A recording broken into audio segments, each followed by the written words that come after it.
going on, everybody? And thanks for joining me again. We are live. We're creeping into winter. It's freezing cold. We got dumped on with snow. And, we're ready to – we got some wild topics here on the docket. And I couldn't have a better guest for this. You're going to be so excited. This is perfect for you. Starting off with the first topic, a new mystery dog virus emerges. Oh, no. Secondly, following a lawsuit, Pennsylvania school district permits after-school Satan Club. Ooh. New Ireland anti-hate speech raises free speech concerns. And finally, Bill Gates hates trees. He says being a proponent of trees is for idiots. Again, the purpose of the live show is to get you involved, so please be sure to join the comments so we can get you in. We want you to be a part of the dialogue. That's the whole purpose of this. Anyway, David, my co-host, got in some trouble in Disney World and isn't going to be here with us today. We'll get to that. That being said, let me introduce my co-host and my good friend, Danilo Radjan. Danilo, thanks for joining me, my good buddy. Hey, what's up, guys? It's good to be back. Did a couple podcasts on the Rethink Tank, and I'll be co-hosting tonight. Didn't really know much about the topic, so I'm kind of like it's first time hearing it. I just want to send it over to the man behind the computer, Brian Seamall, as well. What up, people? B. Seamall here. Don't forget to get your ski passes. They stopped selling them. I repeat, they stopped selling all the season passes. December 3rd. That is your last day to buy an Epic Pass if you want to get a season pass to ride this season. Still got a week left. You guys go skiing, by the way. Oh, my bad. No, you're good. So where we're going, we only around here is Boss Mills Brandywine. That's but what I mean, after you go out west, like you can't even wait. Brian, am I wrong? You don't even want to waste your time there. I honestly haven't been to the other ones because it's not worth it. I have been to, what's the one down in Mansfield? That one's not bad. Yeah, that's a good one for an Ohio one. Yeah. But again, like now, once you really go skiing or snowboarding, the best you want to do is go like New York, Pennsylvania. So one of the ones we really like is Seven Springs, but we went there last year and it literally was an hour wait to get on the ski lift. And I'm like, yep, not doing that again. Yeah, fuck that. Mine wasn't that bad when I went.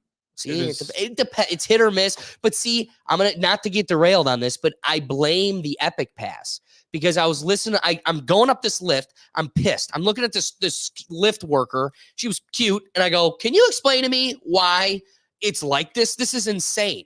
And she's like, well, it's the Epic Pass. The problem is we used to be able to filter the amount of lift passes on a given day and go, nope, only so many people here today. But the Epic Pass has people coming from all over the country and they show up and we can't deny them. So now we've got this huge influx on a given day or maybe a lull on another, and it causes this huge rift. At the same time, though, it is what it is. Like, roll the dice. We're out here to shred some gnar. So, I got a confession. Yeah. About this whole skiing and snowboarding thing. I've never gone skiing or snowboarding in my life. And I'll tell you why. Yeah. I think it was about like 10, 15 years ago. I don't know if you guys are familiar with the movie The Parent Trap. Okay. The lady, the mom in the movie, I think she was skiing or she was snowboarding. She like banged her head and she killed herself while going skiing or snowboarding. So that kind of left me in like a traumatic. And every time I hear like someone go skiing or snowboarding, someone like eventually like they break an arm or they break a leg. And I was like playing like too many sports and I was like, fuck that. I'm not trying to do it. So dude, that's the classic story of the Kennedys. Yeah. And that really happened. Yeah. Like a Kennedy died. It just wrapped a tree. Oh shit. They died in skiing or snowboarding? Is that actually what happened? Yeah, dude. One of them painted maybe the Kennedy in the middle of Dallas, and then the other one wrapped a tree. I thought everyone relate more to the Parent Trap scenario, to be honest with you, because that was like everyone's favorite movie growing up, I feel, or something. When I went to Colorado for the first time, everything somebody said to me was, don't pull a Kennedy now. Be careful of those trees. Don't be going through the trees. I always heard Sonny Bono. That's another one. See, real people die. Yeah, and I'm wearing like a ski Not the jacket. Parent Trap, Mom. I'm wearing a ski jacket right now because we're freezing in the studio. Yeah, the heat. I don't know, something's going on with the heat, but so that being said, Brian, can you go to the downloads? Because we got to give a quick update. If you go to the Finder, quick shout out to Ricky. He's already. Oh, Ricky, what's up, my good buddy? All right. In the downloads, I sent you an airdrop for for David. So I got to quickly, before we get into the topics here, David isn't here today because he's been grinding so hard.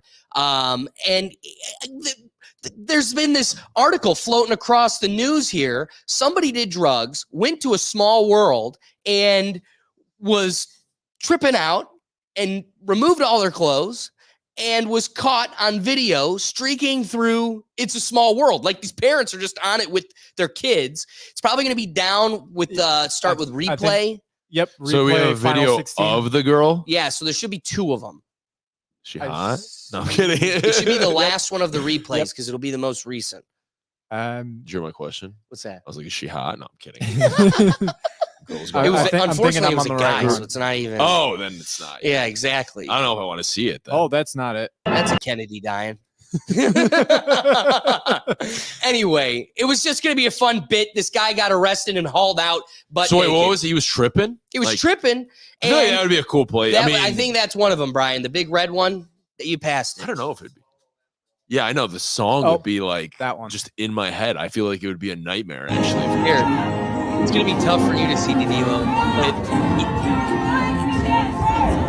I love the Karens. Like, hey, don't be doing that. Is he actually naked, or is he like? Well, in this video, he's only in his underwear. Oh, okay. And then he just like pops a squat in the middle of like the rubber water. They're like, hey, buddy, hey. I probably thought he was part of the act or something. Like, he's not doing anything too crazy.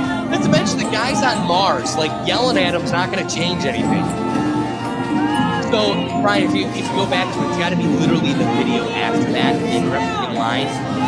So this is him being forcefully. This is David then being forcefully removed from Disney. Yep, break all this stuff. This is the guy that's getting okay. Yeah. And what's funny is the video, like they just like kind of throw a jacket over his back, like they are literally hogtied hauling him out naked, and it's just dangling. Like, imagine being a 5-year-old. Like, you've got your 5-year-old, you just had a giant pretzel, and then here comes a naked guy down. I mean, I think Disney's used to that weird shit, to be honest. You know what's crazy? I mean? Like, it's... Dude, you should go back to that video. Like, Brian, you don't have to play it, but back to that second video where they're hauling him out. Yeah. There's literally a Disney Secret Service. Like, it's just these guys walking up. They're like, all right, here he comes. And they're like blocking people away. It's like, imagine the militant program Disney has of like a force. They have to have a major police force. Oh, yeah. Private. When they have to. They should have one, because who knows? I mean, like, there's how many people? 5 to 10 million people going but through yet Disney. They're just not good enough to catch all those missing children on a daily basis. But we're not going to talk about that. That being said, to the first topic of the day. Get canceled in the first 5 minutes. YouTube stomps. Hold up. Will we actually get canceled if we start talking about this stuff? Oh, I'm sure. I'm sure of it. Okay. I mean, at the end of the day, what they'll do is they'll let you, like, yeah, it'll be radio silence. Go ahead, put on your little show, but we're going to make sure you're putting on a show to nobody. That's crazy. Like, yeah. And you know what? It's a perfect topic because these next two later, talking about these lawsuits and the freedom of association and the freedom of speech, that'll be an interesting topic to come back to. But leading into it, Danilo, there's a new mystery dog virus. Here's what's crazy. It started in Oregon. It's now led to 16 plus states. What are the symptoms? Your dog starts coughing, can't stop coughing, and then it's a respiratory disease that leads to its death. As we were talking about before, as we were getting started here, the thing that's shocking to me is the melancholy nature of just like, yeah, don't, it's not an epidemic, not a big deal. Just having about 6 dogs. It's now in Columbus. That's what caught our attention. Columbus is experiencing about 3 to 6 dogs dying a day. And it's like one of those, yeah, don't look here. Dogs are just coughing and croaking. And it's like, that's a big deal. We could care less now if you kill kids in movies. The only rule that still stands is you can't kill dogs. And yet we're like, hey, no big deal. The blue state of Oregon's just killing all our dogs. And, we'll lock down the state for a fake virus, eat a cheeseburger if you want to go to the park, but we're not going to really care about the dogs. What I laughed the most about when I was reading these articles, because there's shockingly a slew of them, but why it hasn't hit the mainstream is beyond me. I just love the veterinarians in Columbus are saying prevention is common sense. And you're like, oh, Oh, what's the common sense of the mystery ghost virus that's croaking all our dogs? Well, just don't let them play with other dogs.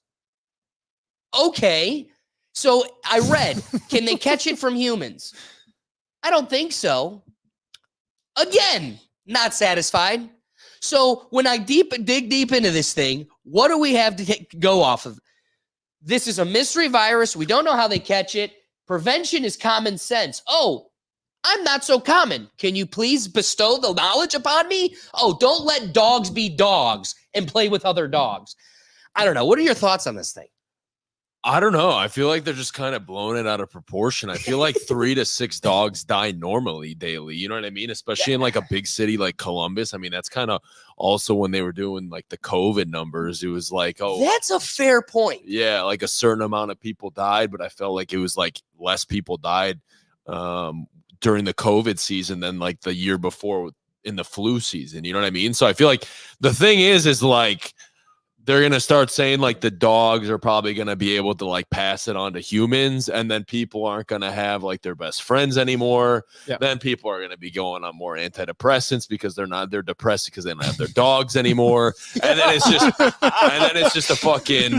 just goes back to the mafia, the pharmacy, you know what I mean? Yeah. The pharmaceutical mafia. And it just goes all the way back to just, you know what I mean? Like, it's just making people miserable, you know what I mean? So it's like, or fearful or whatever. So it's the same bullshit that's been going on for 4 or 5 years. He's so right. Yeah. So it's just kind of like, I don't know. We'll see, I guess, what happens. But I just don't think 3 to 6 dogs dying off. Like, I feel like that's a normal number. You know what I mean? Like, you could probably every week you hear like someone like your buddy, like his dog. No, I would say not every week, but like every 2 every weeks. week your buddy. You know what I mean? It's just like, dogs. that's just the circle of life. You know what I mean? Like, it's just that's what happens. And But who's swabbing these dogs? Danilo's just friends with Kappa Sig. Just every time they go through rush season, he's like, what do you mean? Everybody's got a pile of dead puppies. yeah.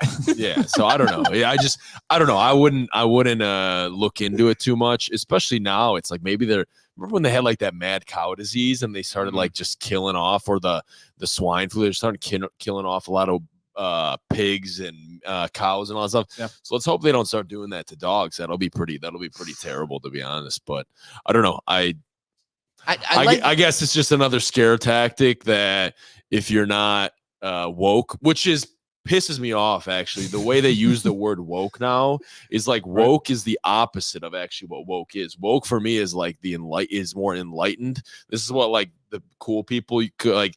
It was more enlightened like 10 years ago with the cool people, the up-to-date people were using. Now they use the woke as the woke culture is like the opposite of what woke actually is. So it's kind of like a play. I don't know. It's a play on words that I don't really like enjoy. So two quick points.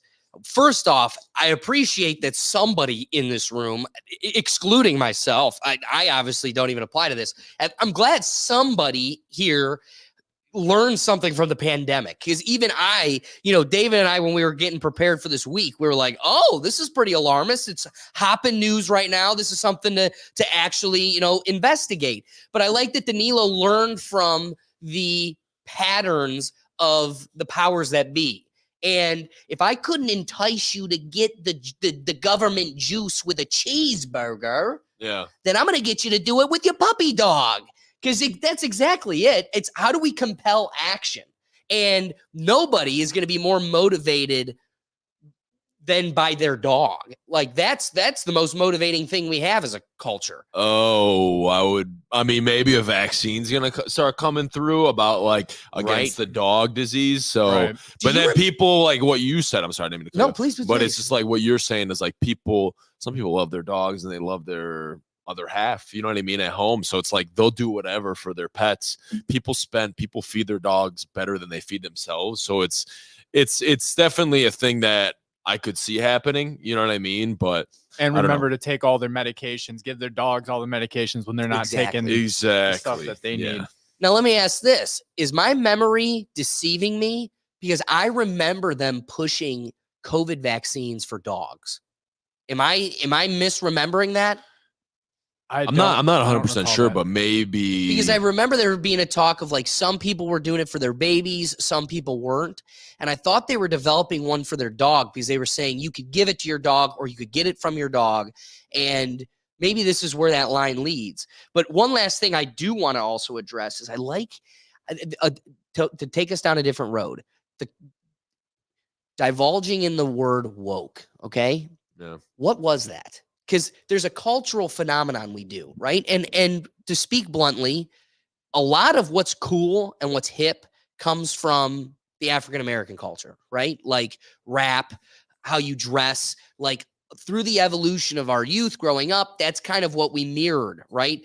Kids in a white high school are all wearing Jordans and Timberlands, and it's like you couldn't be farther from the hood. That's what we get our culture and the things that are cool. Well, what I imagine happened is you got the black culture saying like, I'm woke. And like you said, like 10 years ago, like be woke, like be aware of the bullshit of the white man and the government. Woke about the matrix, the system, and exactly. everything. Yeah, okay. And I bet you, whether it was a group, some black people had one white loser friend, heard that word, was like, I'm using that. Yeah. And then it just became this commandeered like flag of justice for the Democrats. And that's where it's evolved. Like at a certain point, yeah, you'd go, I'm woke. Like I'm aware of the bullshit going on. Then it became like a term commandeered by a political party that they could use. Like you were saying, these people don't even think anymore. Now they've become a mouthpiece for the system they used to push up against. What's up, Brian? Ricky said, people too woke, they need to sleep. They've been having a lack of sleep. That's true. Get dreaming. But that's why I want to also address like the word should that if you also see the words evolve now, people that have their ear to the ground and aware of what's going on, they're awake. I'm awake. I'm awake to the BS around me. And that's kind of the flip. That's how I look at it is now those that were woke and it's changed now are awake. And the people who are woke are the sheep just following the herd. Yeah, I would agree. I would agree with you. So yeah, you said everything that I was thinking. So that's it. and the last line was perfect. So I was like, all right, that's a good way to end this kind of. Yeah, the new word's awake. Yeah. Exactly. The new word's awake. So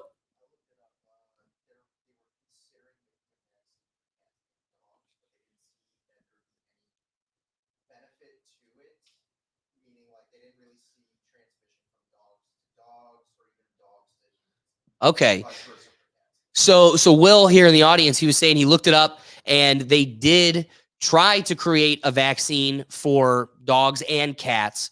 But the reason it kind of trickled off was because there wasn't much evidence that there's transmission from dogs to humans and humans to dogs or dogs to dogs. That being said, what are you admitting to us other than you really didn't know much? You didn't know much of what the vaccines did. You really didn't know much about this disease. And that's why you had to create, well, we're going to let you all be our hamsters and we're going to experiment on you. And then we're going to strip you of your legal liability to sue us when you grow a third eye or your heart pops, Damar Hamlin. But that's its own thing. Right. I don't want my dog heart popping when I'm trying to run with it or play fetch. I don't want my dog's heart pumping when I got to worry about it getting a respiratory disease in Columbus. That's also going to make its heart pop. Look at the scare tactics don't stop. What's the comment? Ricky said, if someone says they woke, I turn around right. Anyone that say woke put too much BS that have nothing to do with them on their plate. Dude, but again, Ricky? Who's Ricky, by the way? Ricardo Wright. You remember him? Okay, yeah. Did you play basketball with him? I don't know at all. You probably did. I vague like I know the name. Like I just can't put a face to the name. But like I remember like I just remember always playing basketball at lunch, and Ricky just ran the court. Yeah. He just showed everybody what was up, and I was like, "That's my friend. He's just dunking on you all." Anyway, that being said, my final thoughts are, Danito's really kind of changed my perspective on the whole thing. Like, this is just clearly another scare tactic. I should probably trust the experts. And if vets aren't scared, why would I be? But there is something to be. And I really like your point about the numbers. Like, every family's got a dog. There's got to be a statistic to, yeah, there's a couple dogs a day dying in Cleveland. Yeah, there's a couple dogs a day dying in Columbus. And the only thing that's kind of the asterisk to that point is how many of those dogs are put down, dying of old age, and how many of them are dying of nonstop coughing leading to respiratory, destruction. It's a scary thing, but it's kind of like a lot of topics we have on here. You either have the option of becoming bubble boy and being afraid of everything, or accepting that this is life. And you know what? I do think a lot of this comes from a peace with death. Like, it's a very scary, uncomfortable subject, but and whether you find that through an avenue of religion or philosophy or just meditation, there's something to when you could come to peace with death, the fear of all these things totally escape you, and you get to truly enjoy what makes life worth living. Right. I mean, like even like that's fucking deep though. Like having a peace, like having peace with death, because that's like such a tough thing to do in our society. I feel you have to like die before you die to truly live. I don't know if you ever read, like, I remember that was like one of the quotes from Eckhart Tolle, like the power of now, which is just kind of being in the present moment. He's gone on Oprah and stuff. I don't know if he's like a real, like, you know what I mean? Like, I don't know if all those guys that they're all in the system, you know what I mean? I don't really know. Like, if you become a #1 bestseller, you probably like, if you know what I mean, yeah. you're probably greasing some other people's pockets. But it's like what you're saying, peace of death, like having peace with that death. It's something in society that we as males and as individuals, like our society is just so step by step, and we haven't like really gone through much. And so many difficulties that we don't have peace. We can't find that peace with death. So like even like older traditional societies, they would give, I don't know if it was like the Native Americans, it was like the transitioning from like being a kid to a man. And it was like such a fearful experience for that kid that their father put them through, that they lost that fear of death. But for us, if it's just like everything's like step by step and we don't have that frightful experience or that traumatic experience, we can't grow from it. So we'll never have that peace with death or with that, you know what I mean, with fear. So it's like more of the fear, I would say, of death, or the fear. But it's like the problem is we want to control everything, and it's like so tough to control. And just our whole society is based off just, all right, I need to control this aspect of my life. I need to control this aspect. And it's just like, go to high school, go to college, go get a job, go have a family. It's like total control, but like life is, in reality, it's chaos. Right. And it's how to like kind of adapt to that chaos, and how to kind of, you know what I mean, be one with it. So it's just like when you said like just have peace with death, it's like it's so hard to do. Like, it's for me, I had to go when I was 20, I had to go through the concussion stuff. I had to do I had to meditate. And it's just like, and that's when I kind of felt like I can control my own life, like to a degree, with my thoughts. And then that's kind of when you become more aware, that's when you kind of can have peace with death, because you can become aware of the thought of death. And then you can kind of like not attach yourself to it, but become like, you know what I'm saying? Well, so it's like, just don't attach yourself to death, because it's inevitable. Exactly. So it's like so just become conscious of it. And then when you become conscious of it, then you're able to be kind of have that peace with it, because it's like, all right, well, I can't control it. Why don't I just live the life that I should live? You know what I'm saying? I love that point. I hate to take us down that road, but I don't know if I explained that well enough. You did. Yeah. Oh no, you did a great job. Yeah. It was The Power of Now by Eckhart Tolle. Oh yeah. It was like in the beginning of my journey. I don't know. I think someone recommended it to me, and it was just talking about like presence, and how this one guy, he was like pretty like down in the dumps. He was like in a bad state. He just wasn't going to work, didn't have energy. And then he just was like, he was like, I want to, like, in the beginning, he was like, he wanted to kill his ideas, but he was like, well, how is there like one person that wants to kill the ideas and the other person that has the ideas? So then he became aware that there's the conscious individual and the unconscious individual, which is the unconscious individual was like his racing thoughts. And then the conscious individual was the awareness of those thoughts. That makes sense. So it was like, and then at that moment he had it was like a break, like a schism in his consciousness. And he became enlightened after that. His body was shaking. It was like what Buddhist monks kind of like slowly get to through their like meditation and everything, it's like he reached it within like a short period of time because his brain just comprehended it. He became enlightened or whatever. Like he became like just, you know what I mean? Like just his vibration increased to a point where he was like, basically he was just like sitting in a park bench for like 3-4 months and he was just content, just living life. You know what I mean? Because he was present with the moment, you know? And the only way you can become present with the moment is stop the racing thoughts and just become here. You know what I'm saying? So. And I love that perspective. I am reluctant to take us down this road, but it is my heart, and I think you'll share it with me. But I also think a piece of this, I hate to take us down the religious aspect of it, but again, you can find peace and purpose through even philosophy, not a religion, but reading thinkers and developing your greater consciousness, right? But I also think for those that don't do that exercise or also do that exercise in a different manner through religion, it could be any form of religion, but I want to lean on something Milo Yiannopoulos said when it comes to the chaos of what we're experiencing and while everything's shattering and why we can't come to peace with death. Well, a lot of that comes back to when the forefathers said we should have a freedom of religion. What they planned for was always a God, a state with a God. I don't care what God, it could be any God.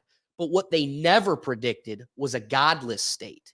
And what I think a lot of people are experiencing is this godless state. Can you tell him to close that door? Because we're losing everything we're working for. Yep. But this godless state is what's also going to be the result of. So what does that result in? It results in people who, it is chaos. Yeah. But really in this control, it's controlled chaos. And that being said, you could come to peace with the end result or what comes from this. But if you're believe the science and God is dead, you're smarter than all these stupid Bible thumpers and religious followers. Well, that person, what are they told by the science world? They're told you don't matter. You're one in a quadrillion. You're a little speck lost in nothingness. And when you die, you go back to nothingness. Well, if you're telling me I only got a clock and at best it reaches 80 years and I'm already at 30, you're telling me I'm already halfway down to nothingness? Yeah, now I'm going to, like a crackhead, I'm going to start getting really uncomfortable. I'm really not going to become excited for the end of the road. And I think that's a piece of this too, is we can't come to peace with death because we've convinced people that you are nothing and you go back to nothing, and just be excited to be the dirt that the next future person will grow their marijuana plant in. Right? Like that's all you are is dirt, and you're just living for the next person. Right. Well, then you have no purpose. Then you can't find comfort in the controlled chaos. So I like kind of how you presented that. But I also want to emphasize that I think if people can find a purpose or something that drives them to wake up in the day, it doesn't matter what it is, whether it's a meditation, a philosopher, Descartes, somebody that gives them reason or at least comfort. That comfort's going to come from that enlightened consciousness, as you alluded to. So wrapping thoughts, play with your dog and let your dog play with dogs. The whole thing's a fake, sham. That's what I'm going to go with. Yeah, their immunity is going to get better if they hang out with other dogs, I think. Exactly. The way humans should have been hanging out with one another during COVID, but that's another topic. Brian, wrapping thoughts? Yeah, I'm not jabbing my dog anytime soon. And I'm super into stoicism, going off the philosophy, meditating, being present. Seneca had a lot of things to say. And Ryan Holiday, Donald Robertson. All right, I'm not going to go. Yeah, Brian, that filter that you got on for yourself is not bad. You look super tan, dude. Dude. You also look pretty red. Yeah, do I have that one? Yeah. You got the go same back to one. Danilo for him. I look pale, like a pale horse. He looks like he just came out the sun. My nose is taking up half the screen. But smells fresh. So that being said, Brian, let's go on to the next topic. Yes, So sir. there's a Pennsylvania lawsuit, and this is crazy. Following a lawsuit with the Pennsylvania school district, this satanic club was awarded $200,000 because the school was not allowing them to use school premises to meet for this satanic group. Now, this is the rock and the hard place. This comes back. This is freedom of association.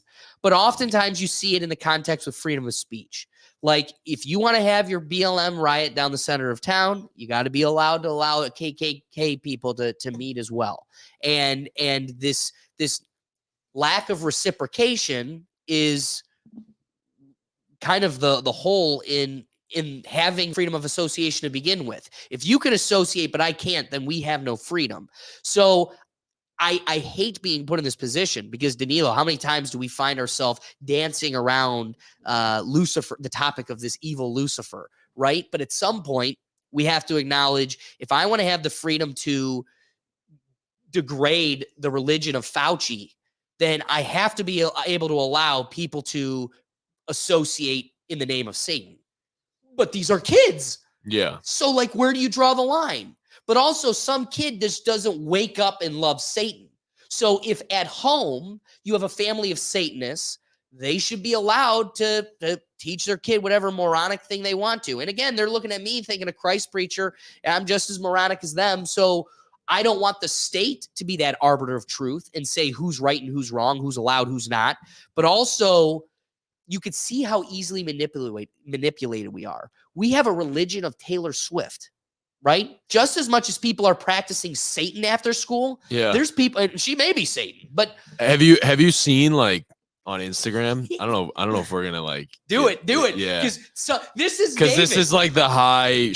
There's like a lady about 20, 30 years ago. I think Yeah. she was like the high priestess of the Church of Satan. Yeah. She looks exactly like Taylor Swift. Brian, can And you it's Google that picture? crazy to So me. I've brought this up on the show. David just makes me out to be such a fool. He laughs at me all the time. But one of these episodes, we're going to have to go down the rabbit hole. Yeah. She is, I don't know if she's this person. She easily could be a descendant of this person. And even more so, you cannot deny the witchcraft cult going on. Did you see? So I'm gonna cut you off Yeah. really quick when you're talking about the cult for Taylor Swift. So I was driving some girls. This is about a month and a half ago. So do an Uber? Yes. So I'm back home. Just got back home a couple months ago, and I'm just kind of like chilling, killing some time, trying to make some money. So I'll do Uber on the side to make some cash. And was driving a couple of these girls, and then I told them, I was like, because I had to get Sirius XM radio because I couldn't listen to any more Taylor Swift songs. Every fucking third song was Taylor Swift, and I was just couldn't do it anymore. Like, I'm a fan of Taylor Swift, like Love Story and like Romeo, whatever, that Romeo and Juliet song. Like, back in the day, it was all right. Now it's just getting to the point where it's too much for me, right?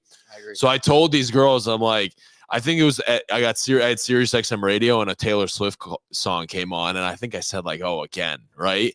And then this one girl behind me, she's like, what do you mean? Like, or she's like, she got triggered. Yeah. So I'm like, listen. So I explained you triggered a Swiftie. I explained my whole, like, my side of the story. I'm like, listen, Which was dude. what? I'm like, I like Taylor Swift, but I just can't listen to her that much. And then they're like, why? And then legitimately, like, I don't know if she was joking, but the girl, like, sounded pretty serious. She said I'd take a bullet for Taylor Swift. What? Which is called. She meant that exactly. It's maybe it's like one of my only, like, 3-star, like, ratings because I was ripping on Taylor Swift the entire ride. What I think is the craziest thing is that 100 years from now, there's two musician groups that you're going to remember: the Beatles and Taylor Swift. Oh yeah. That's what's so crazy about how I rip on her too, but at the same time, she created a following that Couldn't be bigger. Yeah. When you go to a football stadium and you watch most people perform at a football stadium, they strategically put them in one of the end zones and they block off a third of the stadium. When Taylor Swift does, she literally put her in the center and she sells out the entire stadium. How many football stadiums you go to where the entire stadium is sold out by that musician? And they're tailgating outside for all the people who couldn't get in. There's probably another 50,000 outside. That, to me, is what's so crazy. That's what the Beatles did. They Right. created so many hundreds of thousands of people that came in to their concert. Wow. Yeah, But that's- how about this? They also projected her concert, welcoming her into the Rio Grande or whatever, the Rio del Grande, and they projected her on Jesus, the biggest Jesus carved out of stone in the world. Oh, I didn't and even they're see that. desecrating it with Taylor Swift because she's a god. That's what they're doing. But Well, they you all know, think they're gods. Like Exactly. they want False to. They act. idols. Yeah. But I'll take a bullet for my false idol. Will, can you grab this for you guys? Can you take this over by you guys so if and when? Oh, we do. Well, listen, Steve had Once some Steve good- gets like two glasses in, I want to be listening. I want to be hearing everything, dude. I haven't talked to him in a while. Yeah. But Taylor Swift though. Yeah, I had him over there. Yeah, I Yeah. cleaned it for you. So it's weird. It's weird. But back to like you were saying, the witchcraft cults and these concerts. I don't know if you saw, but literally just this past week, Lana Del Rey was doing a concert. And on the and I wish I had a clip ready for you, Brian. But I saw this last night. They were doing, and if you've seen clips of Taylor Swift's concert, there's a lot of occult rituals. Ritualist, yeah. And on the stage, there's a bunch of women in these robes doing this ritual. As the ritual's going on, you see this white smoke emerge out of the crowd and kind of like whoosh down on everybody. The whole crowd, I'm talking hundreds of people, fall over like dominoes. They all fall down. And then they were interviewing the people that freaking fell, and they're like, yeah, I fell before the person in front of me hit me. Something pushed my chest. And a lot of people are saying they felt, the presence of some sort of entity there. It's like, but just another day. Don't look here. Move on. Make sure you go to the next concert. I mean, how many concerts, Will, we've gone to? I'm seeing these rituals in every concert. Brian brought up the last time we talked about Taylor Swift and her concerts. He brought up how we went to a comedy show with oh yeah. What was his name? Uh, He's on Joe Rogan all the time. Anyway, the comedian. Which guy? he has a cartoon on Netflix. Bill Burr? No. You got the computer. Yeah. So, Yeah. so Come on, Brian. It's all right. he I'm just gonna do it on literally my had phone. the whole first. The joke is how, yeah, Christianity's stupid, and I think they're all stupid, but I'm still raising my kid a Christian, even though we're telling them it's stupid. That joke led into him having the whole auditorium chanting, "Hail Satan! Hail Satan!" I'm looking at Brian like, what the hell is going on? We were the only two, not even the other two in our group. Nanad being one of Hail Satan! Woo-hoo! Woo! I'm like, what are we Fucking doing Nanad, here? dude. Fucking Nanad. That's funny, dude.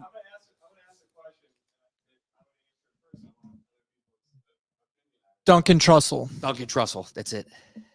Who's that, dude? I thought it was somebody else, but I don't recognize the song. Yeah, you were there too. So the stuff that happens at Taylor Swift concerts, you obviously are seeing it because of cell phones and other things like that. Has this always been happening, weird stuff at concerts? Or is it just now happening? Or is it because we've got cell phones and everybody's recording 24/7?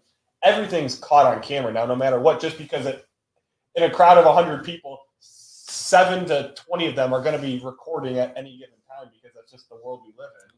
So is it that we see this much more now, so we're surprised by it, or has it always been happening? I just feel like maybe like because of technology, like they've kind of advanced it more.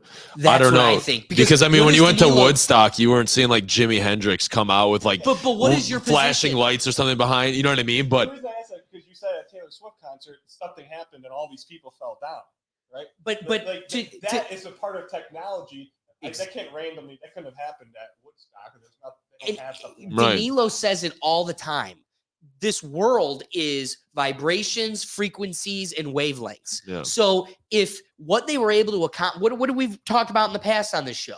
We can't create a 4-story organ that you find in churches. Like, so there's the theory of this old technology that we adopted because we literally cannot recreate those. I go to Tartaria, looking at Tartaria. Yeah, I go, why can't we do this? You're an engineer. Why are we not building any more 4-story organs? And his answer, because he's a boomer that's been totally psyoped by the FBI growing up, he goes, because we don't want to. Oh, is that why? Is that why we're putting churches and closed out Sears in an empty mall? But it's because we just don't want to. Yeah, that's right. Well, that could be the case. It could be that we don't have the old architectural aesthetic that we used to strive for. But the bigger thing is, to Steve's question, is I think they are able to accomplish this at a greater scale than they ever were able to before because of the technology just totally amplifying those waves, wavelengths, frequencies. Because if you go to these concerts anymore, you know what I'm talking about. You go to that Electric Forest or something, you're surrounded by all these psychedelic shapes, and then the music has to be louder than anything they had at Woodstock. Has to be, right? Am I I saw a picture literally today or yesterday of what Woodstock looked like in 1969, and it would blow your mind, right? It's just so insanely just football fields and fields, miles and miles and miles and miles of people. You're telling me the guy in the back really heard anything? No, he was on mushrooms banging a chick in a van. That's what it was. He didn't hear nothing, but he said he was there. Yeah, literally it got passed down to the hippie in front of me, to the hippie in front of them, the hippie in front of them. They told me that the Beatles were on. Jimi Hendrix just came. I didn't hear him.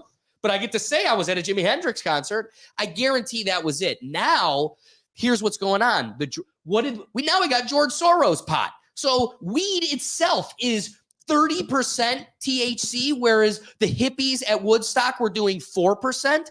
So let's just say, getting down the hippie side of it, if these types of drugs and stuff tap you into some sort of other energy, or at least help kind of liaison that experience, well, the drugs are more potent and more accessible now than ever before. We've now created a culture where those hippies, that was the counterculture. People that were going to the Rolling Stones, some of them were high, but it wasn't this thing. Now, this is a whole new culture of people and they were the anomaly. So I think now the anomaly is the sober person at the concert. Now everybody's on drugs. Everybody's kind of experiencing it in this way. And I think it's amplifying it. Brian, what's up? Prickly Tater chimed in, said, "Don't get me started on the purple monkeys." Yeah, exactly. Or the Clockwork Elves. You brought up boomers. And all of us have had conversations with our parents who are pretty sure all baby boomers. Why do the baby boomers love just turning a blind eye to things? It doesn't make any sense to me. Because they were just brought up on the TV being the Bible, basically, right? So it's like, dude, this is it. This is so once 4 channels. Yeah. So once you there's certain periods in your life, when I was reading this one book, it was by this one shaman. I forgot what the book was called. It was about wakening up your God DNA or your spiritual DNA. And he was talking about how he used to go travel in the Amazon rainforest, and he was seeing how all these people were pretty enlightened, but they were connected with nature, and they're using different types of plants, ayahuasca.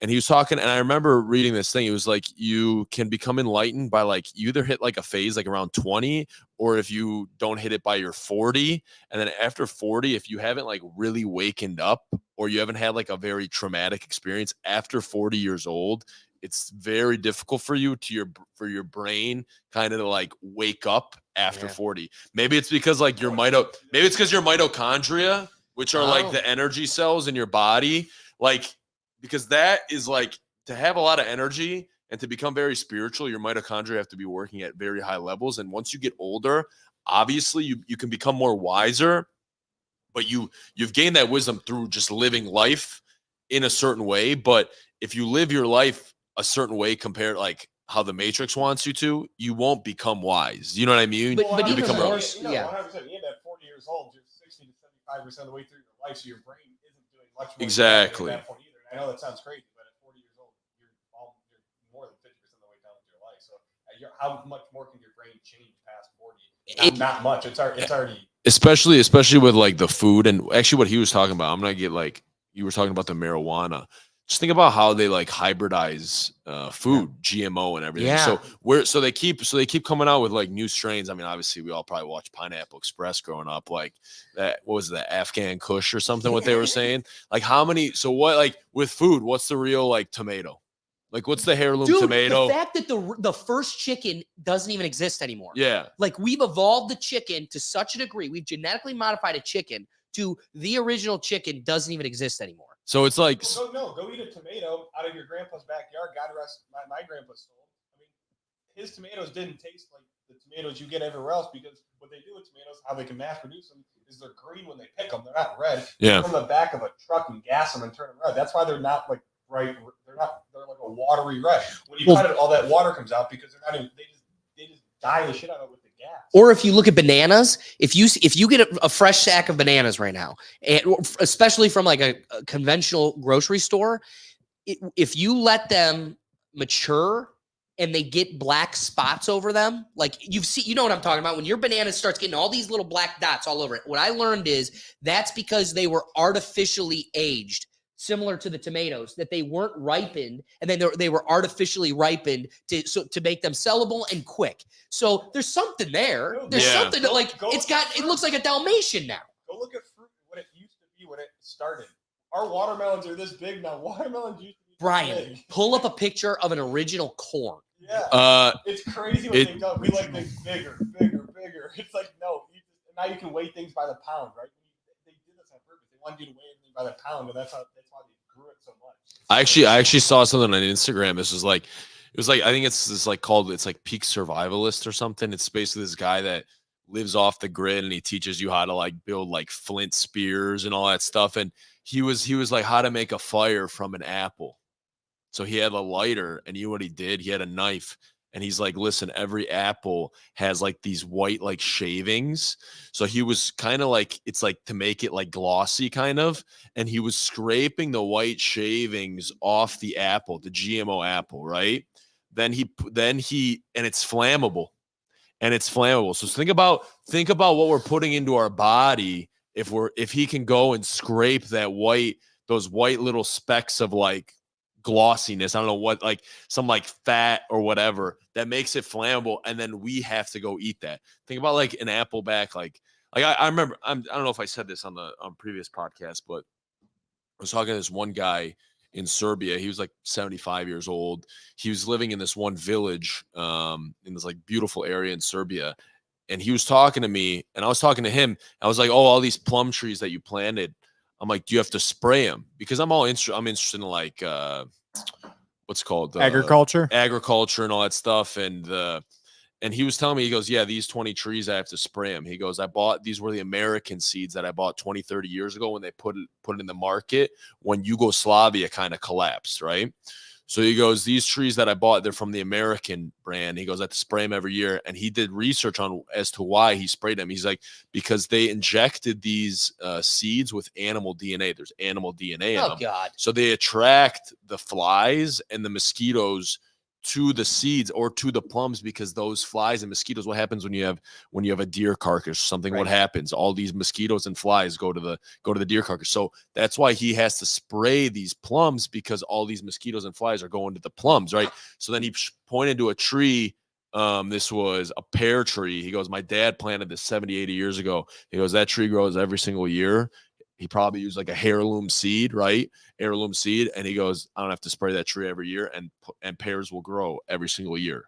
So it's just like, think about how deep down, like we've kind of like they can mess with it. So with the weed, it's like, where's that real strain that can kind of open up the third eye, make an individual conscious? You know what I mean? Like maybe the Jamaicans, the Rastafarians, those people still have it back in those days, because they still go let their hair grow. They say the herb, you know what I mean? It can, but like, if you're doing it here in America and you're getting like, all right, well, it's this vanilla Afghan monkey kush, right? It's like, what the fuck is that, dude? You know what I mean? It's like, and they've manipulated to the point where they know how much THC is there. And there has to be a cocktail of a marijuana plant that's perfect, or it's just the human body recognizes it. And the way that they've done it, I'm not a weed smoker. Like I've never done it in my life. You know what I mean? So it's like, I don't know too much about the topic, but if you relate it to how the food industry is and now how you see the weed industry is kind of exploding.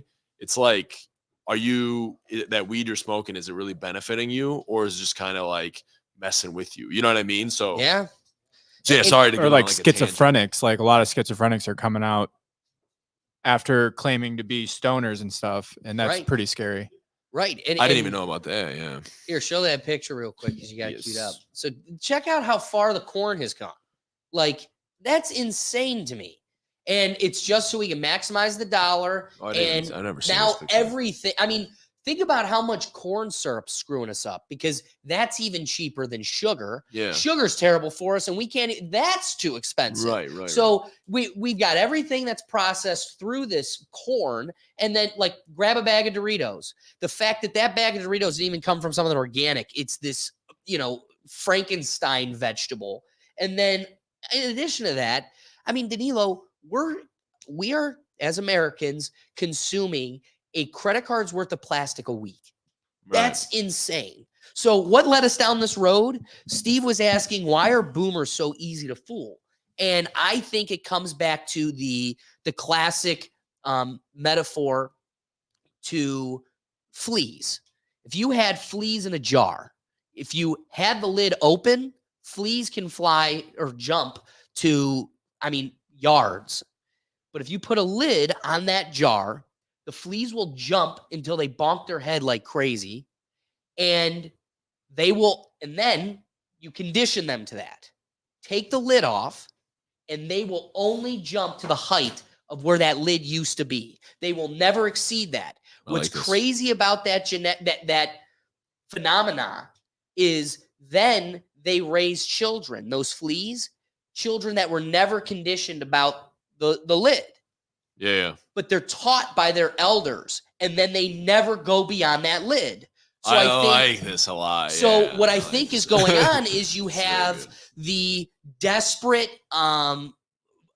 foreigners that immigrated here. They wanted to start a new life, and they had a one-track mind. Get bread on the table. We are going to make it here in America.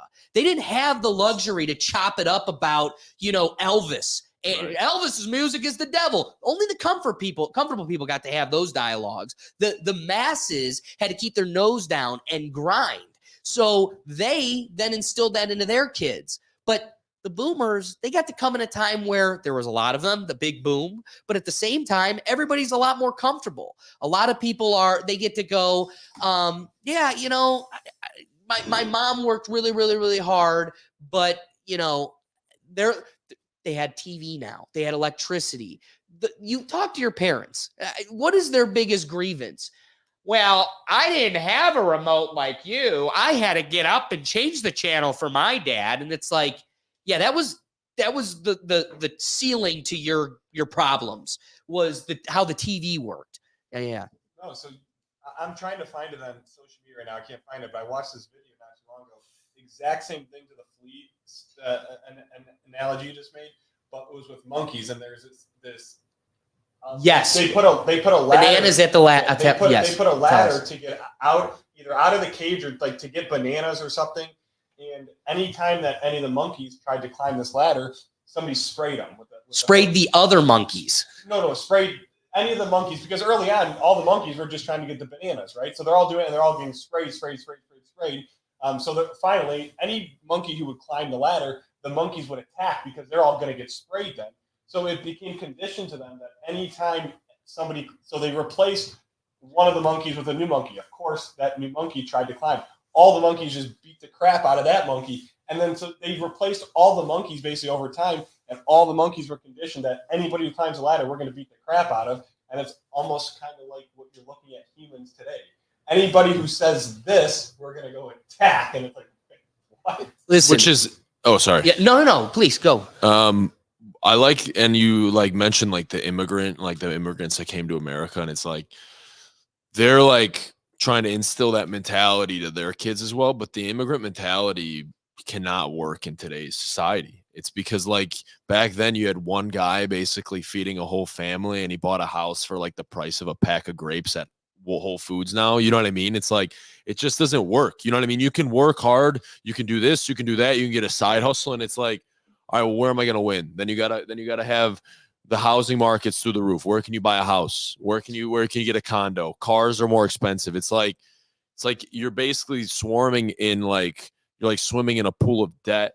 Yep. Which back in the immigrant when they came, like pretty much the family, like I mean, I don't know if I want to mention like my brother-in-law, his parents basically came on Friday to America, and on Monday they had a job. You know what I mean? Yeah. Like, Talk and about it was like another working world. in a factory, and then they slowly built themselves up. But at the same time, it's like, I mean, nowadays it's like that's very difficult to do, and even to like get by with that pay, it's like it's impossible because back then, sorry, income tax was a lot lower, and they just wouldn't take as much money. You know what I mean? It's just kind of like, I don't know. I just don't think the immigrant mentality works anymore. You know what I mean? And it's like, and what you're saying, those baby boomers are trying to instill that with what you're saying with those mosquitoes and those flies. They're trying to instill that mentality, and it's just kind of like, it's like, all right, well, we got to think a little smarter now rather than try to just work.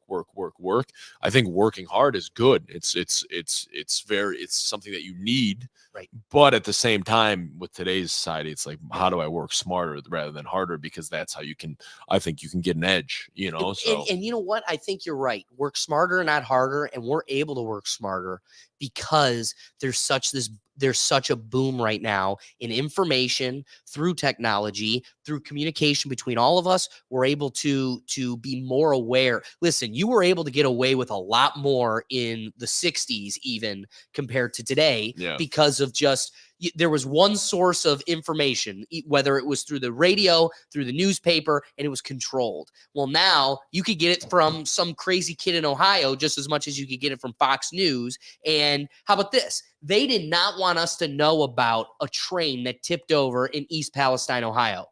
But if it wasn't for TikTok and all these other outlets that made all of us hyper aware, we would have told the media was planning on ignoring it until we all were like, hey, are you going to bring up how Ohio's being poisoned? And they're like, oh, yeah, I guess we'll acknowledge it. And then, politicians got involved. I didn't know about that. I didn't know the reason why it came out like that. East Palestine. Isn't it crazy? Yeah, that's crazy. So, like, Palestine in the news. Palestine. Yeah, Palestine's always here, making it. Maybe they did that subconsciously. I would imagine. We would, because they would implant that like Palestine. But you know how like they implant like Simpsons and all that stuff, they put in your brain, and then within like a few weeks or a few years, let's say, something in that region or that area kind of something happens in it. So I don't know, maybe that was kind of planned and it was like a foreshadowing of what was going to happen. I also anticipate that's how they get you to you associate it with the people you already forget and disregard. Like when I come to you and I go, why don't you care about them killing babies in Palestine or us blowing up weddings in Afghanistan? Well, you've been conditioned to those words, those people, those tribes, those teams. You're conditioned to write them off. They're the other. They deserve what they're getting. And so if we said Ohio, my God, we think of Buckeyes, we think of our swing state, we think of the heart of our country, we're triggered. But if we asterisk that with already a forgotten culture, like, it's just the sand people. You're like, yeah, it's just the sand people. Like, you care more about gender study classes in Pakistan than the poisonous water in Detroit. But Detroit has a trigger feeling where it's just like, it's just Detroit. Right. Who gives a shit? Right. So, did you have the monkeys for us? Yep. Is this Steve's analogy? Yeah. In form? You probably need the microphone.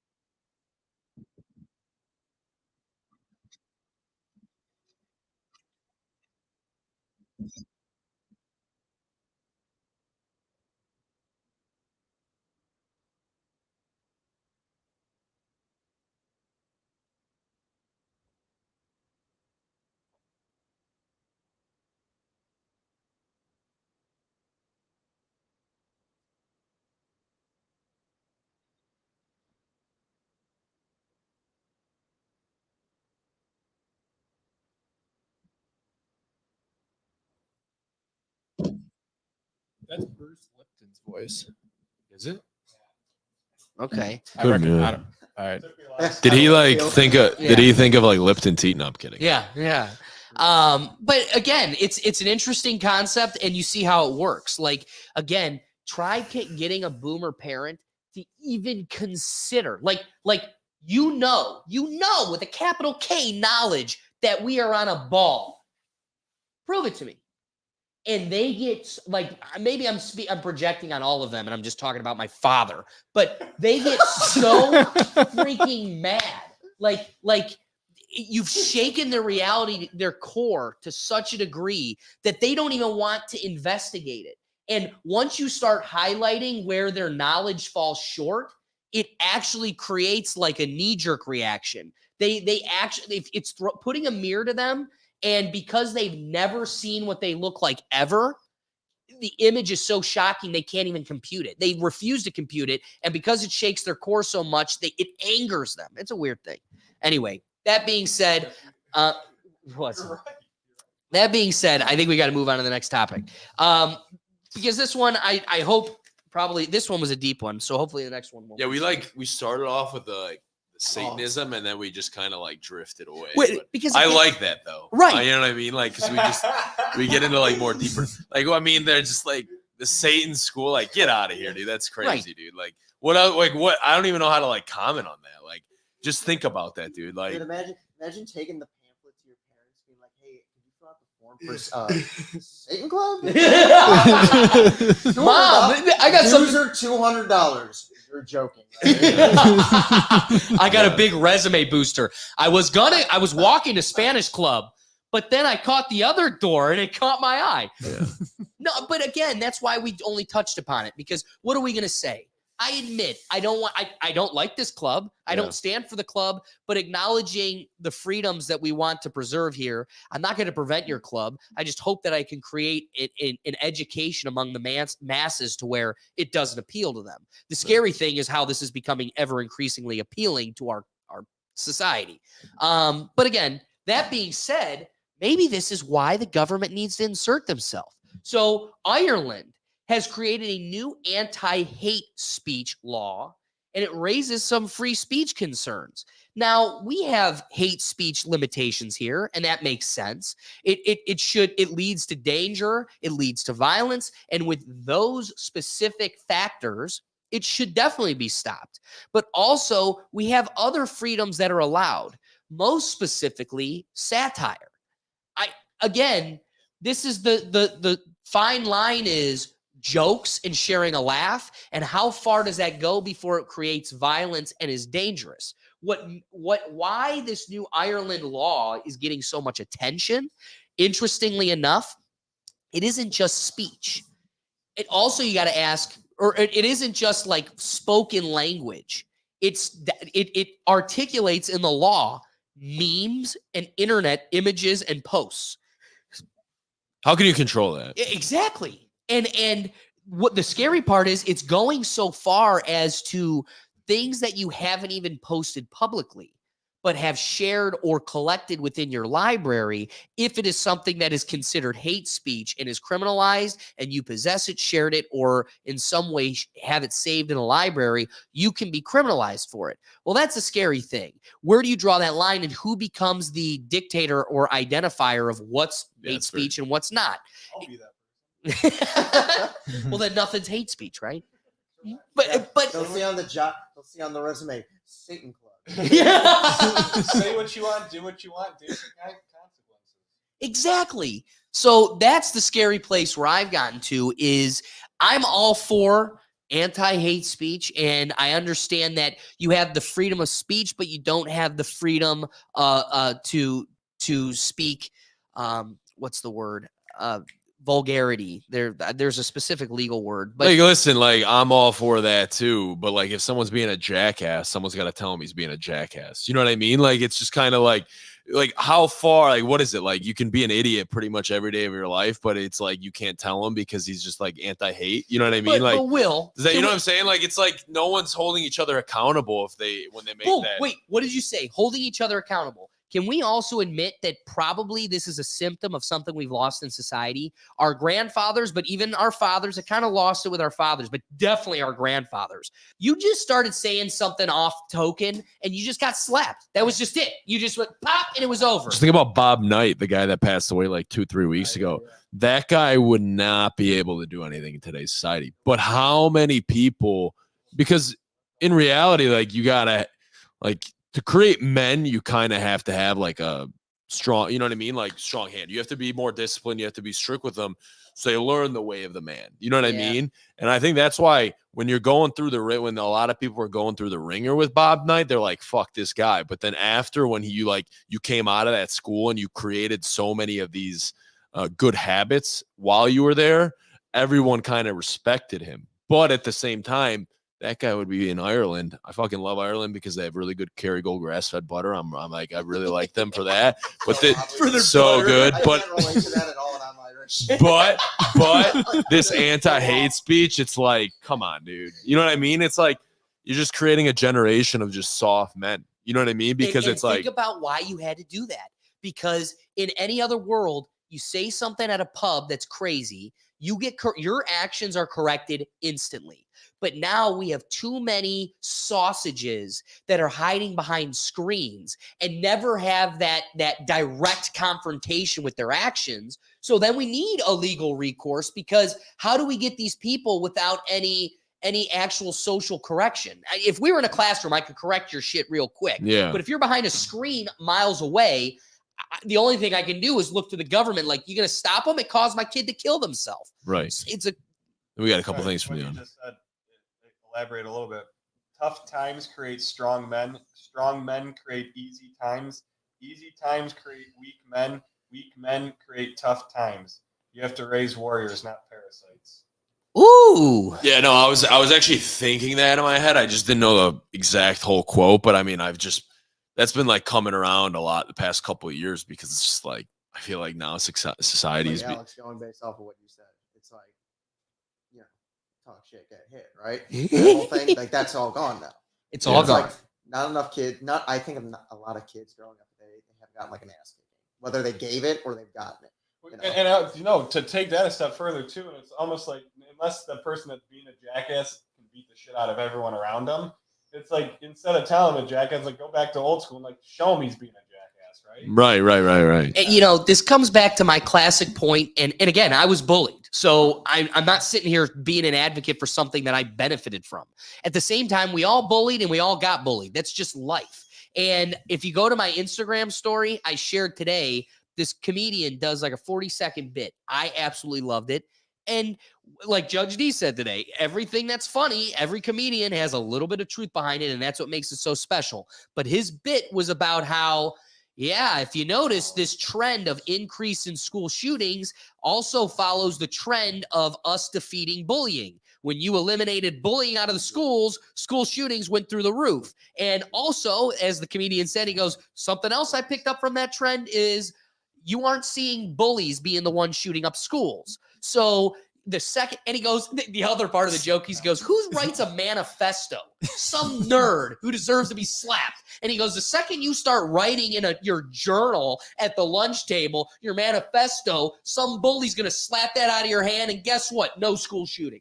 Yeah, I know it's funny. It's a funny bit, but there's something to be said about, listen, I'm not an advocate to severe bullying and all bullying is good, but it's social correction. Norms have value because that's how we all kind of coincide with each other. And so what is a target of bullying except for when you step outside of those norms? And that's how we kind of self-correct each other. I will admit those self-corrections can get so severe that it creates irreparable damage to children. And that's why we need to keep some sort of balance to this. At the same time, though, we can't get rid of it altogether because that's the only form of social correction we have as a populace, as a tribe. Brian, any thoughts? I think you guys are nailing it with all the philosophy of, you know, tough times. And yeah, I'm just going to leave it at that. I appreciate it. Good one. Good one. All right. So leading to the final topic, Bill Gates hates trees. What does it mean? That's such like a vague statement. I don't believe in him. Well, he hates real meat too. So I mean, like Son he's of a just like, gun.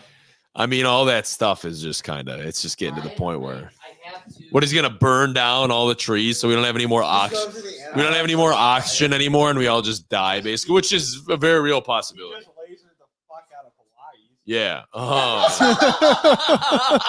He just lasered the fuck out That's of my Hawaii. God. I didn't think that wasn't blue. Did you? Yeah, they were. That's a rabbit hole topic right there They too. shut off the Yeah. CCTV vision for just a few seconds. And I didn't believe it for a while, but I believe The more I'm seeing these videos, Like the And- blue houses and everything. Like not maybe it was Venezuela or somewhere else, dude.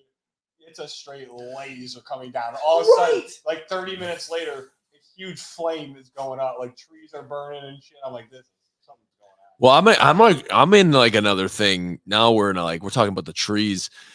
Back in Tartaria, like that old architectural like heaven, basically, there were a lot of houses or a lot of older buildings were built without chimneys. I don't know, Gurgat, if you ever gone down that rabbit hole.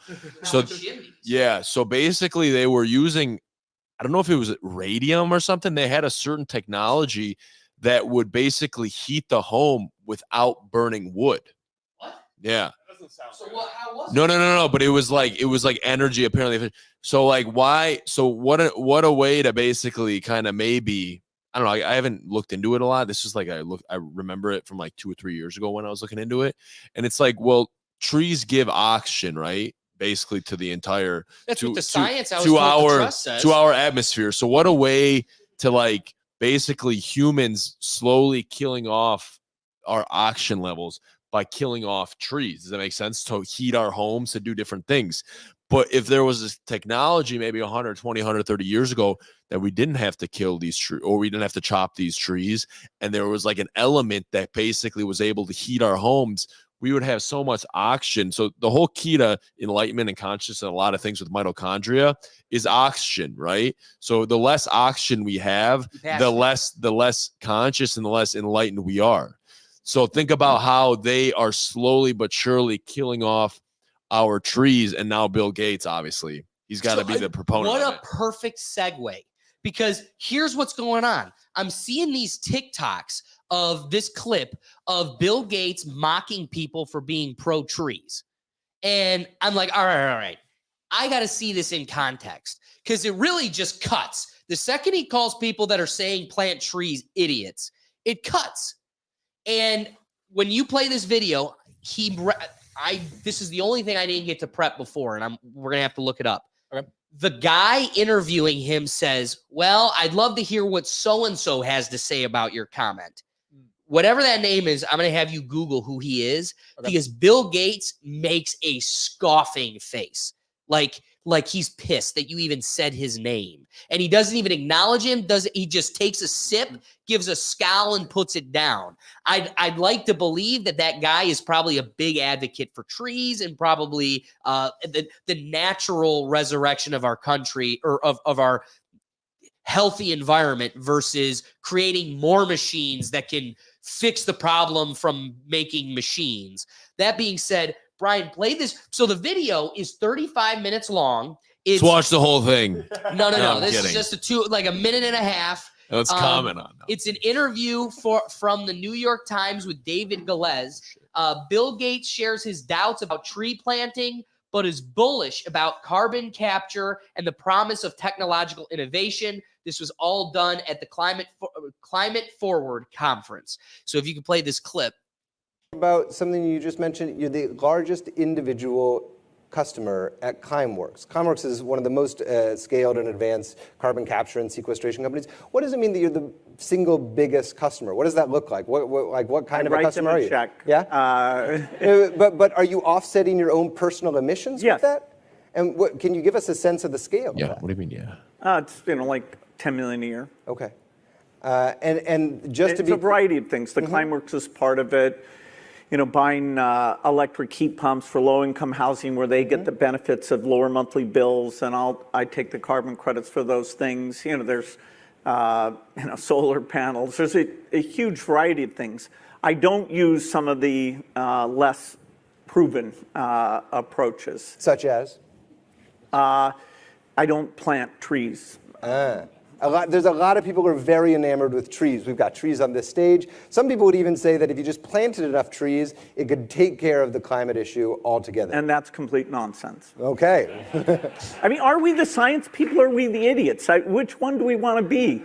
First of all, this fucking guy probably came there on a private jet. You think Bill Gates is in coach, dude, on a flight, and he's talking about carbon footprint? This dude, one fucking flight pretty much covers my carbon footprint for my entire life. Yeah. Yeah, this guy's Bill Nye. That's what kills me. He's a showman. He's not even a real. Finish these last few seconds. Benioff and ask him what he thinks. Who? Mark, what? Ask so-and-so what he thinks. I'm going to call my friend Mark Benioff and ask him what he thinks. Mark Benny. Mark Benioff. At the very moment that we're trying to find. So that being said, I let it go just a little bit longer there because I wanted to show how it just ends. He doesn't even continue like explaining, why are you against trees? Why are we all idiots for being in support of trees? What's very interesting, I like your point about the carbon footprint. So I did a little digging in Climeworks because as the interviewer there indicates at the beginning of it, he goes, you're the #1 customer of Climeworks. Well, what is it? It's a Swiss company specializing in direct air capture. Me and you are not even going to go down the road of how corrupt and how old Rome, the Swiss government is. We're not even going to open that Pandora's box. But that being said, they have 15 direct capture plants across Europe. And like Bill Gates indicated, he gives them about $10 million a year for this project. It seems to be like a pretty cool science. What's the concept? We're creating these super machines that instead of, so this is what's laughable. You go to their website, Brian, you might have it up for us. To see what carbon capturing is. But what I love is the concept of what carbon capture is. They say on the website, I have it on the tabs up there for you. Okay. They say instead of directly addressing what's creating the carbon problem, we're going to create these machines that will take the carbon out of the air. And so again, it's like up until this point, you said, I need to put plastic bottles in a tub. I'm the reason the planet's dying. Ignore the factories that are making these plastic bottles. And then when you finally admit, and this truth surfaces that, yeah, all right, it's our factories that are doing all this shit. Well, we're not going to stop. So what you should do, stop planting trees, invest in our machines so we can have this secondary company that will counteract all of the problems created by our actual factories. So now we're getting 2 factories. Really, I own the factories that are creating the pollution, and then I'm going to create and buy all the factories that are going to take the pollution out of the air. And trust the science, but forget everything you've learned up until this point that trees do it just as good, if not better. Right. Because you're an idiot. And let's just think about these people that are going to these, let's say, global warming conferences. They're all probably on private jets. So it's like, you know what I mean? They're probably it's all like, autistic, right? So Greta? like hypocritical motherfuckers. You know what I mean? It's just kind of like, don't listen to anything this guy says. Bill Gates. I don't know. Like, I just feel like a lot of the stuff that he's saying, it's like, no, against meat, like the plant-based meat. It's like, come on, dude. Like, it's just, that's laboratory made. It's laboratory made. It's nothing. Boom. Brian, do you have that up? I think I had something about laboratory meat, or maybe. So like even when you go, like even when, It's in so my phone, I don't know if anyone's ever tried to meditate under a tree. It's like though it like energetically it grounds you. So like the tree, the energy of the tree is very grounding. So we as like a society, we're very like ungrounded. We're not in touch with nature. Right. So the more ungrounded we become, the more we become maybe more reliant on technology, because when you're grounded, you look at everything more and in like a spiritual perspective. And I think the more we, let's say, advance our technology, the more we get away from ourselves. Totally. So it's like, all right, so I mean, for me, I remember doing it during COVID. I was meditating on a tree. I swear to God, my heart was like skipping, because it was like taking all maybe those EMFs or like everything that was kind of in my system, and it was like grounding me, and it was bringing me back to the frequency or the energy that is like more, I would say, in correlation with like God consciousness. Does that make sense? Totally. So it was like, they say the roots of trees communicate with each other. yeah. Yeah. Oh, it's a whole system. It is, when you use the word grounded, And you idiot, we don't need those trees. It's truest to the core meaning of what you're saying. Is grounded is so true. Your body's sitting at the base of the tree, going into the ground. That's communicating with all the other trees. No, seriously. That's So then think about because when you go we are kind of like our physical vessels are kind of always in correlation with Mother Nature. Yeah. So let's say we start cutting off trees, we start cutting off connection of the trees, then we as human beings, I think we'll start cutting off ourselves with connections with one another. Maybe I'm like, that might be a big fucking like reach. Nope. But it's like, but I mean, like even when Dude, we got rubber soles on. Oh, and think about how life-changing it is when you finally go barefoot. Yeah. Dude, breaking news Wait, today. Go to the reverse side though. How good it feels to go barefoot, except for if you don't go barefoot for a long time, it feels like you're like walking on glass. Yeah. Yeah, you get tender, you get weak, you can't even. Feet are so And have you? And I don't know if you guys ever like. I mean, I'm sure a lot of people have watched the Avatar movies and remember like the Tree of Life and how they want to kind of like cut that tree down, which is like I don't know if you ever looked into like different Tree of Life, but our I would say realm maybe like 150 years ago. There's a lot of like kind of referring to like that Tartaria state as well. We had huge trees that kind of connected everything. And now when you see like, I don't know where this area was, it's kind of like in a desert and it's just like chopped, but it looks like the roots of like trees. And like, even when you look at a lot of series, there's always that Tree of Life. And now they want to cut it off. So, I mean, Bill Gates trying to like hate on trees. Maybe he wants to cut off our Tree of Life as well, which kind of like oxygenates our world. And if we don't have enough oxygen in our world, then we as human beings die. Dude, yeah, we can't be. That is, you can manipulate their brain with the less oxygen you have. Exactly. I mean, your brain, it always says it needs brain, otherwise it kills, or it needs oxygen, otherwise it kills brain cells, right? Right. What your brain needs. Dude, Maybe I think it was the last time you were on. We also talked about on the podcast how it was just last year Bill Gates was developing a technology to block the sun out. His theory was if the extra thick ozone layer is trapping in the sun heat, and that's what's causing the air temperature, the climate to rise, the temperature to rise, that if we just cut down the sun that's coming in, and he created these planes that'll dispel this chemical, that'll block the sun. It's just like he's blocking everything. What do you mean, chemtrails? Yeah. But literally. Oh, they've had those for a while now. So yeah. akin to that, breaking news today, Italy announced that they're outlawing Bill Gates' artificial meat in all of Italy. Oh, I've seen that, yeah. So what has this guy done? He wants to black out the sun. He wants to F up your air. Trees are for idiots. Here, have some fake meat. You're all going to be eating bugs soon enough. Get my artificial jab. Like all of these things. Get my artificial jab, and then let me make a piece of heart equipment that's going to solve the issue. Exactly. The vaccine that goes off of what you're Yeah. But it's like everything's artificial this, artificial that. Yeah. For them to get their end goal, which is basically artificial intelligence, because they want to push that so that they can basically connect this to a cloud or something where we're not even human anymore. We're just robots, and we need to be connected to the cloud to even function, which is just total control. You know what I'm saying? So it's like I don't know. Everything's artificial. But I think what we need in this world is something real.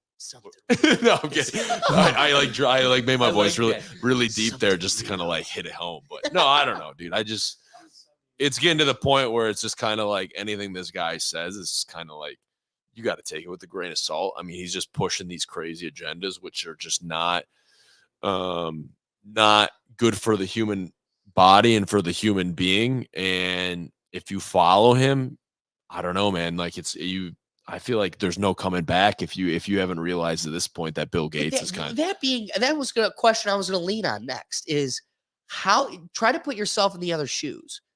what are the redeemable factors here? He stole the Microsoft technology, capitalized on it, became a billionaire. Growing up, I've been told, we've all been conditioned, he's the smartest man alive. Okay, cool. What has he done?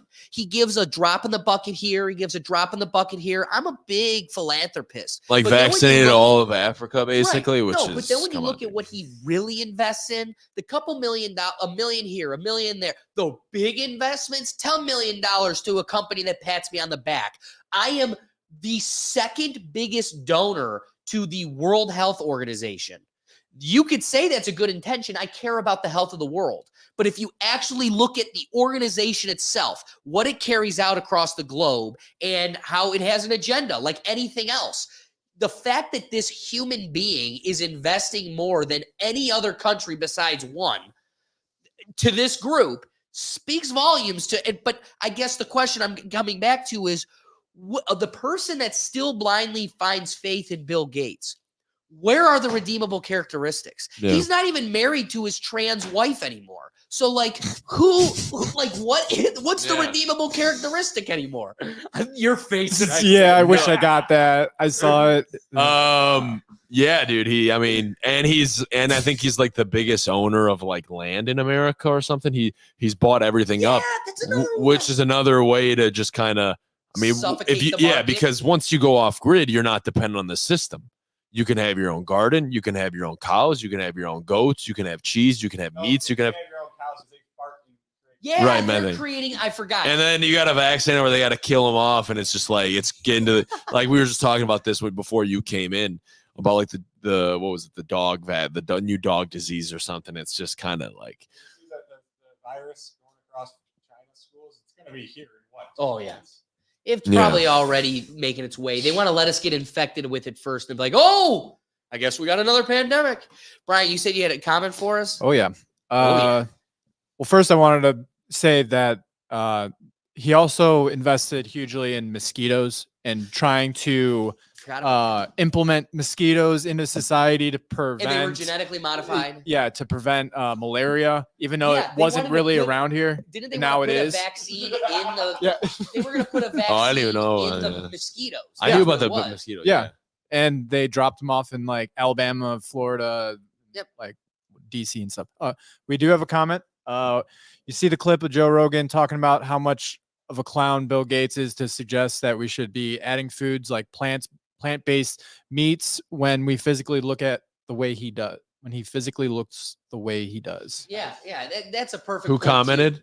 William Shatner. Okay. I just it always He has cracks had me great up. comments over the past few weeks. He has. He really has. What I appreciate Isn't there like is a guy named William Shatner? Isn't he like yeah, That's Scratner. Oh, okay. okay. Scratner. The I was like, dude, we man- had a Hollywood celeb listening to us. Wait, I'm like, dude, that's probably the craziest algorithm for him when he gets on YouTube. He's like the Rethink Tank in Cleveland, Ohio. He's like, who the fuck are these and guys? then he just jumps into the comments. Somebody's got to defend my boy Bill. Yeah. But They're in the I club, like that point, Scratner, because as we had indicated, like, last episode we were talking about like Fireball. It's crazy that there's a chemical in Fireball that is in antifreeze, and Fireball this. is illegal. In Finland, it's illegal. Yeah, it's illegal. Well, it's illegal in the European Union.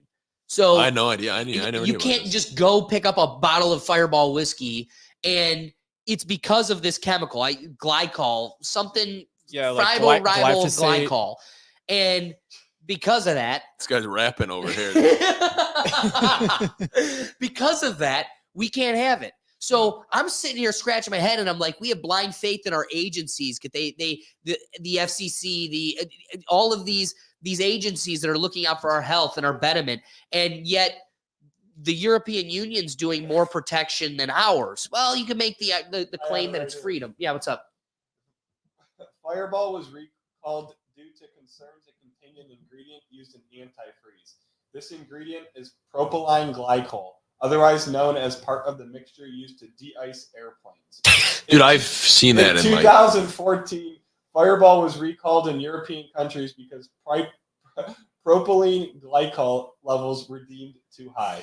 that's crazy, dude. Yeah, it's wild. So, you know, it starts Like the stuff you alarming put in me. your car, you're putting in your body. Like, But there's a Yes. safe amount. So again, Everything's good in moderation. Italy doesn't have cars. They are in terms of civilized development, I would say at least half a century behind us. Italy? And yet, yeah, in terms of technological advancements, cultural advancements, world advancements, the only thing they have is the Vatican, and that isn't even them. It's a different country. The fact that in Italy, they are saying, yeah, we're not doing this artificial meat stuff. And we're putting a blockade to this Bill Gates push. And we're not only advocating for it, but we're looking at you saying, get comfortable because soon you're going to be eating bugs. And I'm supposed to believe you have my best interests at heart?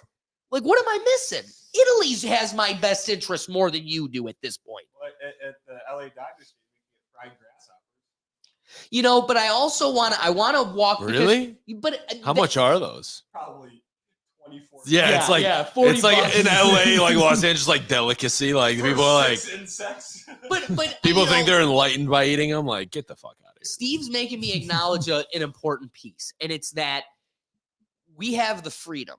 So the scary part is how the propaganda and marketing, as they call it, can manipulate our agency and control what we choose. But the fact is, it's scary that they have me advocating for control. Outlaw the burgers, outlaw the grasshoppers at football games. I shouldn't take that position. The position should be, have your stupid fake burger, have the Impossible Whopper. I'm just never going to order it. Yeah. The scary part is I have to live in a world with the masses. So even if I don't buy that Impossible Whopper, I'm said we need to have a universal basic health care. I need to pay for your health. I need to pay for your housing. You don't have a job. I got to make sure that you have the ability to live and pay for that existence. So now, yeah, I do have a bit of an investment in not controlling your behavior and your agency, but at least refraining you from making such detrimental decisions that I have to foot the bill. That's the balance we're taking here is I don't want you to make so many dumb decisions that then you're coming to me and my tax dollars and saying I need to take care of you.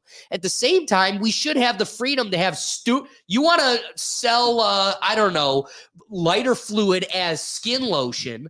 Well, the person that's buying this thing for skin lotion, you're the idiot. You shouldn't be buying it. So I should sit back and let you make a dumb decision. I don't know. Well, that is what Danilo was saying earlier, though, is just rely on yourself. You got to rely on yourself. Build your garden, buy a cow or two. My brother-in-law, he actually does this thing where him and his brother and his dad, they buy a cow and they split it and you get every piece of it. I mean, you're getting burgers, you're getting steaks and multiple different cuts of steaks. I mean, you're getting every part of the cow. They butcher it perfectly for you and they vacuum seal it and everything and then ship it to you, but not that. But you're eating real meat. Yeah, correct. Yeah. And that's not where that's a brilliant point. The comment started off though, but it's what you had said is build your own garden. I love that. Buy your own cows.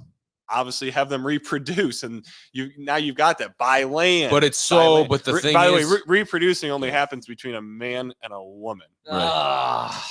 But like but what you're saying is like think about how manipulated we have been. So even when you cut grass in your front yard, you're cutting, and when you spray the weeds, there's a weed called dandelion root. It's like dandelion, obviously we all know what it is. It's in your front yard. That's like one of the most potent cancer killing plants, herbs and it's literally living in your front yard. But we go and cut it. We have to kill the weeds.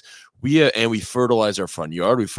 Dude, there's no way you can even like grow food in your front yard or backyard anymore. And then you get to the point where like, all right, well, I need to go buy land. Well, Bill Gates bought all the fucking land and the price of the land has gone up because he's fucking jacked up the price. There's a few places left and Ohio's one of them. You can get a land for a decent price. Don't try it. Eastern Europe. It's maybe a location in the middle of nowhere. Yeah, but I feel like still right now. Sorry, this country, at least it's something you have.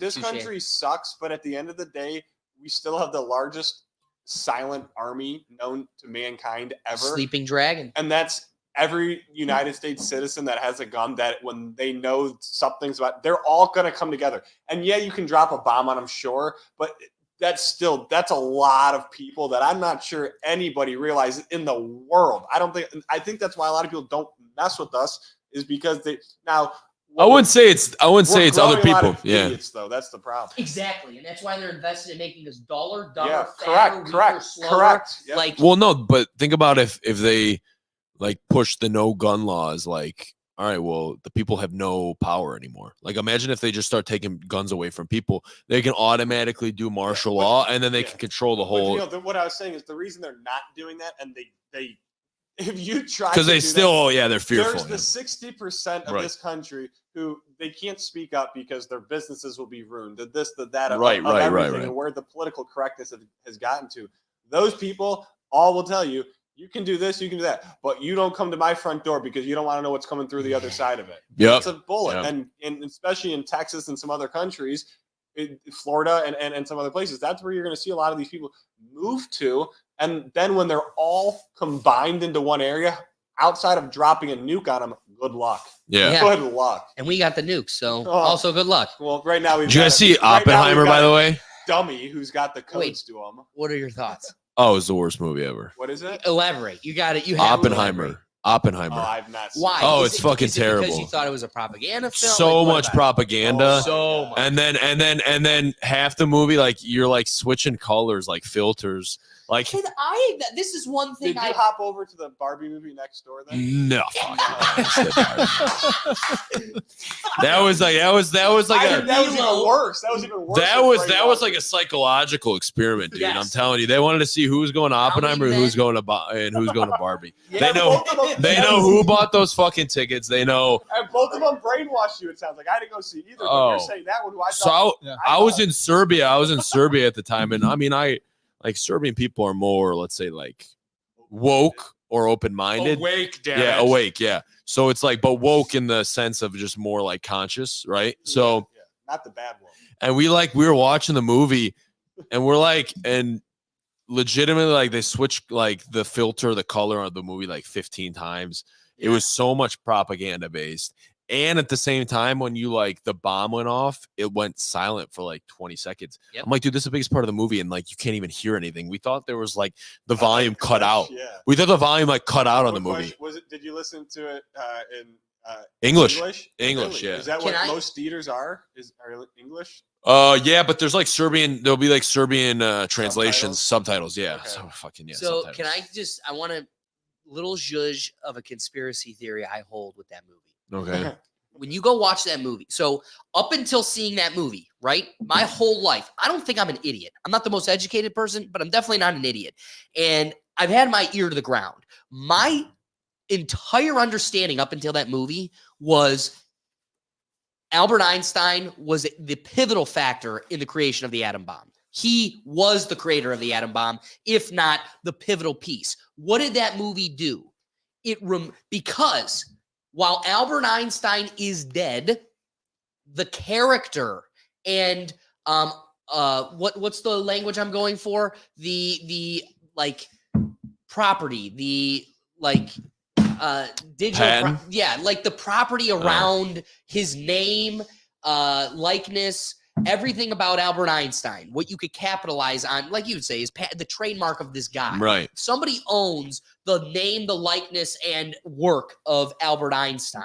So it's a business. The man is a business. His reputation, maybe? Yeah, okay. So somebody's capitalizing off of this dead guy, putting his picture on T-shirts, selling books, anything with his name, likeness. Somebody's making money off of that. Well, and it's probably somebody making a lot of money and somebody very powerful. So what we need to do is remove him from the asterisk of the worst thing that's going to damn humanity. Let's just take this guy that we've already made a scapegoat, right? Like, what did the movie show us? The guy was already used as a pawn for the government, as a scapegoat to like, yeah, it's this dude. Blame him. Oppenheimer himself. Like, who the hell was this guy? Yes. I didn't know who he was until the movie came out. And my favorite thing is like when you're watching like the videos of like I forgot what the place was called, where they were doing the experiments and doing the atom bomb, and like you see it like just wipe out houses and fences, and then like the camera is still like picking up the picture. Like, how did it not wipe out the camera? You know what I mean? How can you film like literally like the camera's 5 feet away from the house, atom bomb goes off, the house All just the gets windows are deteriorated, like blown exploded. up, and the camera's still staying in its place, and it's able to like get the picture of that. Like, no, dude, How there's about no way. this one? Another piece of it. So we needed to test an atom bomb in America, but nobody could know about it because if the world found out, we would lose the edge of the atom bomb, like the competitional Right. edge that it gives us. So what did we do? We went to Phoenix, Arizona. We tested the hell out of these bombs and told nobody, not a neighboring village, because if we evacuated them like we morally should have, the people all surrounding this zone, well, then word would have gotten out and the secret would have been out of the bag. We would have lost our edge. So what did we do? We told nobody. We tested this and killed millions of Americans surrounding this testing zone. For 100 years, there were families that the kids of the kids were still holding radiation from living in this area. It was a total detrimental thing. Okay, at this point, we have some recourse against the government. As the guy that doesn't like the government, we'd all be able to go, hey, look it, now we have the ability to go back and sue them. These families are like, look, you admitted it. It's all common knowledge. What'd they do? They created a movie that made it all Robert Downey Jr.'s fault. Some senator that exists to nobody. And guess what? Conveniently, oh, shit, he's dead. So the second you want to get recourse against the government, just like Kennedy, now all the Kennedy shit comes out. Why? Because they're all dead. What are you going to do? Go after the Secret Service? What are you going to do? Go after the F? They're all dead. Yeah, we're sorry. Those guys, Daddy before us was a meanie. Oh, shucks. But it wasn't me. So what'd they do? They made it all Robert Downey Jr., a dead guy that doesn't exist anymore. So when you come to me and go, hey, I'm going to sue you. You owe me money. You killed my whole lineage. And we're going to go, it wasn't me. It was Robert Downey Jr. and he's dead. So we'll catch you on the next bout. Like, what? Yeah. And your lineage doesn't exist. Yeah, and your lineage doesn't exist.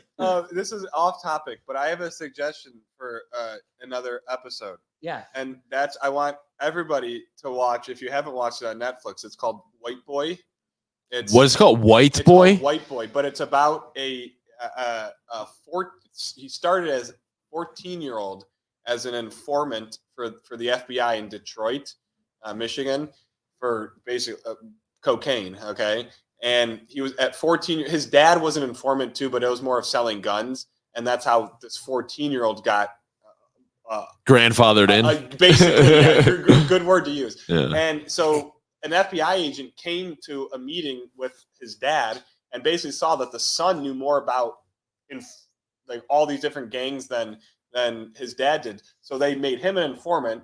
And I don't really want to give too much away, but he got absolutely screwed over. And the gist of it is the FBI didn't tell him he's done being an informant. They just stopped calling him with tasks to do this and that.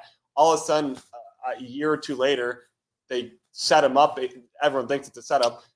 On the street, they arrested him, gave him a life sentence for selling drugs. You got to go watch this documentary. It's nuts. Oh my He God. just got out of jail the other year after 32 years, I think it was.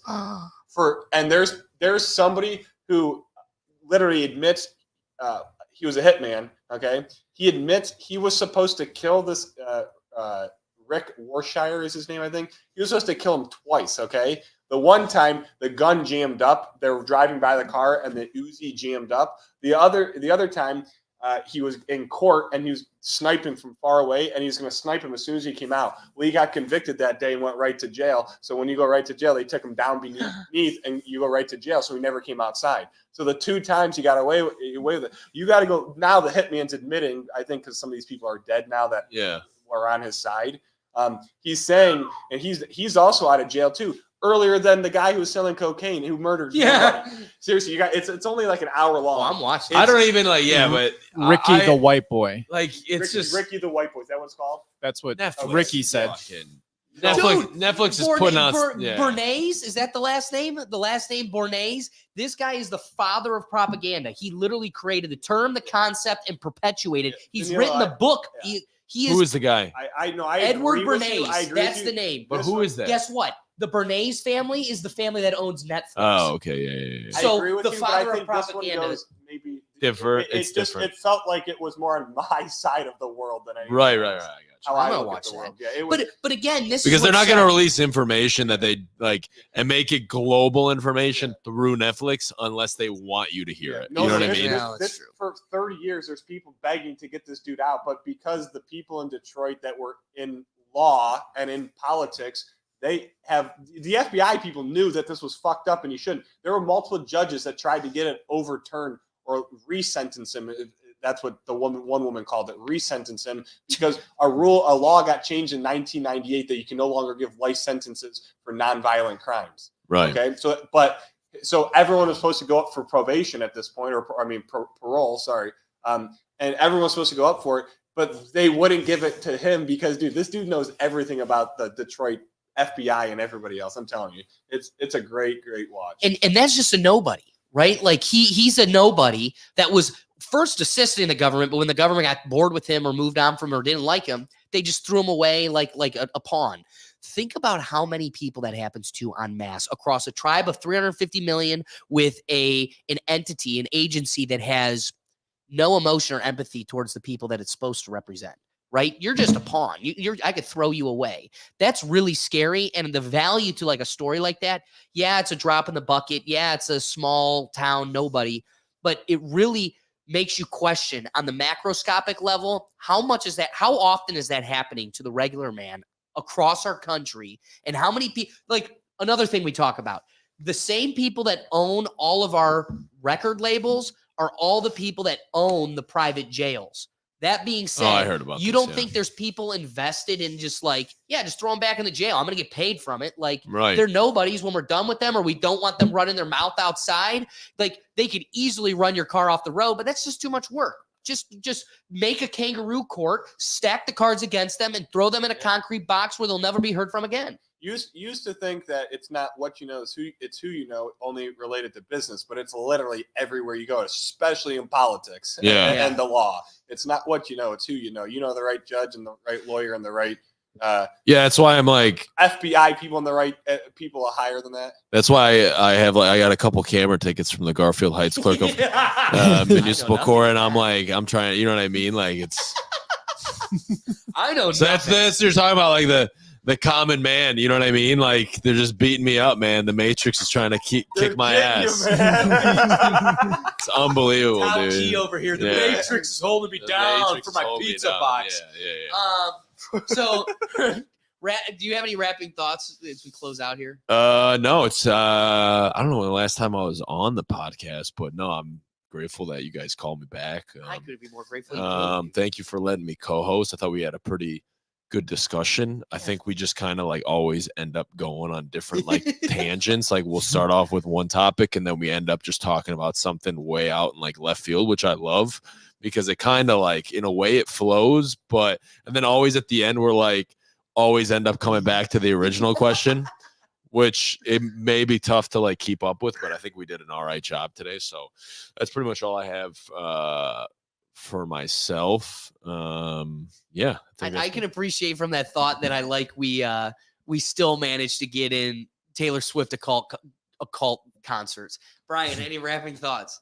Yeah, I thought we really went in some rabbit holes, but it led us to some good places, and I'm happy we went there. I think we opened up some minds and we had some people questioning themselves, which is I think the whole point of having a podcast is make you question yourself and for you to be better. So I hope we did that. Yeah, I love that. So guys, I got one. I got one last thing. Sports are rigged. Oh, Welcome. I do have one more. Sorry, Steve. Take your thunder. Is this Mark whatever? Yeah, Mark. Betting I'll just put him up on the screen because who's that dude? I've heard of him before. Isn't I he ain't like, never heard of isn't him like the either. Oracle guy or something? No, he's not. he's in charge of like everything, He's over. health and strategy, finances. He's like top dog in all the hospital Does he healthcare have systems. a position on trees? I didn't see anything about trees specifically, but he basically runs all the financing and like strategy on how to run an operation. Okay. Well, guys, that being said, I appreciate your time. Thank you for watching. We appreciate all the people that were commenting. I want to thank Steve and Will for being in the peanut gallery and joining us in the audience here. The whole point of the live show is user engagement. We want to have a dialogue with all of us, not just talking heads screaming at you. So to Ricky and whatever Shakespeare or whatever his name is, Scranton. Thanks to everybody that joined us in the dialogue. And you can catch all of our content on our website at www.rethinktankpodcast.com. We're live every Tuesday at 7 p.m. across the platforms. Otherwise, guys, we'll catch you on the next episode. Peace. Peace.